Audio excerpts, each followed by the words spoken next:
বশিষ্ঠাশ্ৰম অসম তথা ভাৰতবৰ্ষৰ পবিত্ৰ তীৰ্থস্থানসমূহৰ অন্যতম গুৱাহাটীৰ বশিষ্ঠাশ্ৰম গুৱাহাটীৰ দক্ষিণ পূব প্ৰান্তৰ সন্ধ্যাচল পাহাৰৰ বুকুত অৱস্থিত এই আশ্ৰমখনি বৈদিক যুগতেই বশিষ্ঠ মুনিয়ে স্থাপন কৰিছিল বুলি লোকবিশ্বাস পৰৱৰ্তী সময়ত 18 শতিকাৰ দ্বিতীয়াৰ্ধত এই আশ্ৰমৰ প্ৰাংগণতেই আহোম ৰজা ৰাজেশ্বৰ সিংহই এটি শিৱ মন্দিৰ নিৰ্মাণ কৰে বশিষ্ঠাশ্ৰম হৈছে সন্ধ্যা ললিতা আৰু কান্তা নামৰ তিনিটি সুঁতিৰ মিলনথলী যাৰ বুকুত স্নান কৰিলে সকলো পাপৰ পৰা মুক্ত হ'ব পাৰে বুলি জনবিশ্বাস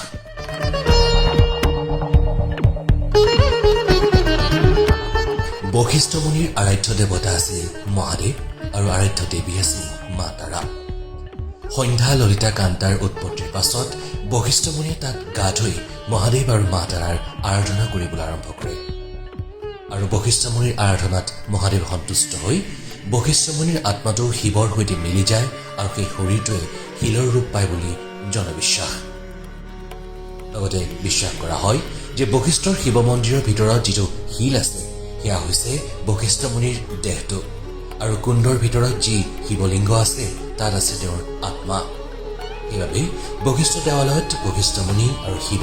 দুয়োৰে পূজা কৰা হয় কালিকা পুৰাণতো উল্লেখ আছে বশিষ্ঠাশ্ৰমৰ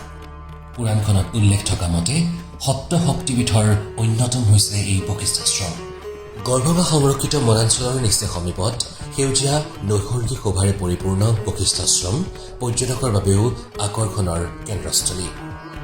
সনাতনী সভ্যতা সংস্কৃতি তথা অন্যতম পীঠস্থানৰূপে বশিষ্ঠাশ্ৰম যুগ যুগান্তৰলৈ জিলিকি থাকক এনেদৰে